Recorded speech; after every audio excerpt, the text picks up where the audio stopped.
Terima kasih Anda masih bersama kami. Bagi Anda yang baru saja bergabung, kami hadirkan kembali 3 berita utama hari ini. Seorang pengemudi ojek daring di Kota Medan terlindas mobil minibus diduga akibat pengemudi mobil dalam keadaan sakit.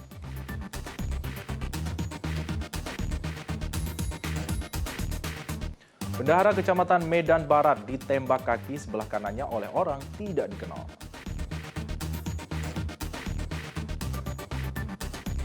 Satuan Lalu Lintas Polres Tebing Tinggi gelar Operasi Zebra Toba 2022 tanpa memberikan tilang. Pelanggar hanya diberikan teguran.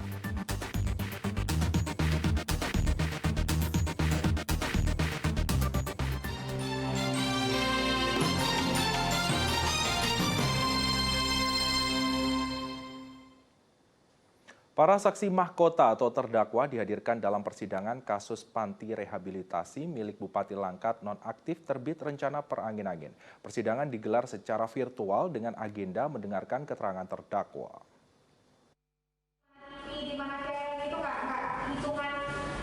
Sidang kasus panti rehabilitasi milik Bupati Langkat nonaktif terbit perangin-angin kembali digelar dengan agenda mendengarkan keterangan saksi mahkota.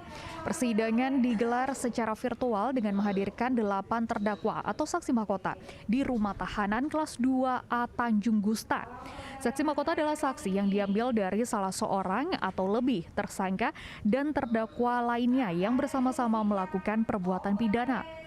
Berdasarkan keterangan dari saksi RG, dirinya mengetahui jika lokasi panti rehab yang berada di Raja Tengah tersebut untuk pembinaan terhadap anggota organisasi pemuda Pancasila. Dan menurut RG, dirinya mengenali salah seorang penghuni panti atas nama Saryanto Ginting. Karena Saryanto Ginting memang pernah menjadi orang binaan di panti rehab tersebut. Saksi RG yang juga mantan penghuni panti atau kerangkeng menyebutkan dirinya tidak mengetahui terlalu dalam terkait dengan penghuni kerangkeng atas nama Saryanto Ginting. Karena ketika Saryanto dibawa ke panti rehab beberapa hari kemudian, RG sudah dinyatakan sembuh dan boleh pergi meninggalkan panti rehab tersebut. Lebih lanjut, saksi RG juga membenarkan saat membawa Saryanto ke lokasi rehab, dirinya melihat terdakwa DP, anak kandung TRP, Bupati Langkat nonaktif. Namun saat itu terdakwa DP berada di lokasi kandang ayam dan dia hanya sekedar duduk-duduk di lokasi tersebut.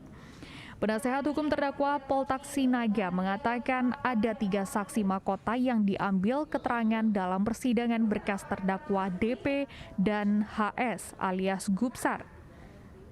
Dalam keterangan ketiganya, saksi mahkota tersebut tidak ada yang menyebutkan atau menyaksikan langsung bahwa terdakwa DP dan HS melakukan tindak penganiayaan atau pemukulan terhadap Saryanto yang baru saja menghuni panti rehab tersebut.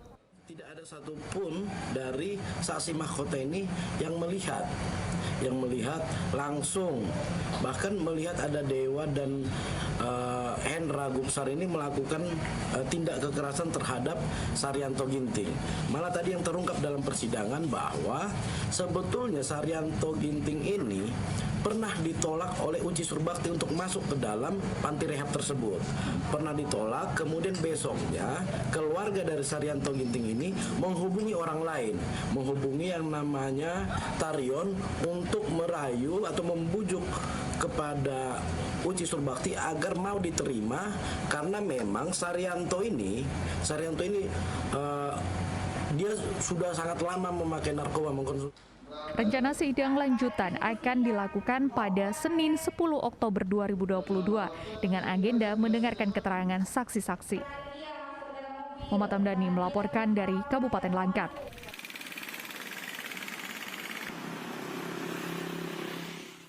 Puluhan pelaku usaha kecil dan menengah UKM sekota Medan bagian utara atau kawasan pesisir merasa ditipu oleh pemerintah kota Medan. Penyebabnya dalam undangan para pelaku UKM dijanjikan mendapatkan bantuan alat untuk usaha, namun mereka pulang tanpa hasil apa-apa. Banyak orang. Iya. Puluhan pelaku usaha kecil dan menengah sekota Medan bagian utara atau kawasan pesisir kota Medan meluapkan rasa kekecewaannya kepada salah seorang petugas pemerintahan kota Medan dalam kegiatan Pemko Medan yang berkolaborasi dengan salah satu platform transportasi untuk para pelaku UKM pengolahan perikanan. Kegiatan yang dilaksanakan di Balai Pelatihan dan Penyuluhan Perikanan Kota Medan diakhiri dengan rasa kecewa oleh pelaku usaha karena tidak sesuai dengan undangan yang diterima. Di dalam undangan yang diberikan oleh Kepala Lingkungan tempat tinggal mereka berisikan bahwa akan diserahkan bantuan peralatan kepada pelaku UMKM. Namun alat-alat berada di lokasi kegiatan hanya sekedar pajangan. Kami melihat benda-benda seperti ini juga, ya kami kira juga diserahkan sama kami. Tak ada yang diserahkan sama Tak ada kami. yang diserahkan salah satu. Kalau hanya dibilang tadi Nyatanya hanya surat undangan biasa aja. Kita tahu ini penyerahan bantuan peralatan kepada UMKM. Peralatan. Peralatan. Ibu UMKM ibu apa, Bu? Usaha Jual, apa? jual beli ikan teri dan ikan asin. Yang Ibu harapkan sebenarnya seperti apa? Ya diserahkan lah Ya diserahkan sesuai dengan undangan ini. Pribadi saya nggak pakai ini. Kan tadi saya tanya katanya hanya undangan hadir kemari. Berapa ditulis ini? Jadi pas setelah ke sini yang Bapak dapatkan apa? Yang saya tunggu-tunggu hanya nggak ada. Saya tanyakan kepada wakil pengganti kelurahan hanya undangan datang kemari. Bukan undangan bantuan ini. Jadi Bapak nggak dapat bantuan 500.000? Nggak dapat. Acara yang diselenggarakan pun sepi dan tak terlaksana karena peserta kembali ke rumah mereka dengan rasa kecewa. Warga berharap pemerintah Kota Medan benar-benar serius dan jelas dalam memberi undangan ke masyarakat. Sementara dari pihak penyelenggara sendiri hingga kini belum berkenan memberikan keterangan terkait undangan penyediaan barang untuk UKM. Pada UMKM. Muhammad Hamdani melaporkan dari Kota Medan. Satuan Lalu Lintas Polres Tebing Tinggi, Sumatera Utara menggelar Operasi Zebra Toba 2022. Namun, kini petugas tidak memberikan tilang kepada pelanggar lalu lintas, melainkan hanya memberikan belangko teguran saja. Satuan Lalu Lintas Polres Tebing Tinggi, Kamis siang menggelar Operasi Zebra Toba 2022 selama 14 hari, terhitung dari tanggal 4 sampai 16 Oktober 2022 mendatang. Operasi Zebra Toba kali ini, petugas tidak melakukan tindakan tilang kepada pelanggar lalu lintas, melainkan hanya memberikan belangko teguran saja. Seperti yang dilakukan terhadap pengemudi roda 2 ini pada saat diberhentikan di Jalan Yosudarso Simpang Beo Kota Tebing Tinggi. Pengemudi ini tidak memakai helm serta plat nomor kendaraan. Namun petugas hanya memberikan teguran berupa belangko teguran agar tidak mengulangi kesalahannya kembali. Operasi Zebra Toba kali ini seharusnya menerapkan tilang elektronik. Namun dikarenakan tilang elektronik di Kota Tebing Tinggi belum siap, maka petugas hanya memberikan teguran saja. Kami melakukan peneguran ya pada masyarakat yang tidak menaati aturan tertib berlalu lintas. Salah satu contohnya yang pengendara roda 2 harus memenuhi memakai helm standar SNI, kemudian melengkapi surat-surat kendaraannya dan kelengkapan daripada kendaraan tersebut. Dan masih banyak lagi contoh-contoh ataupun target operasi pada Zebra 2022 saat ini.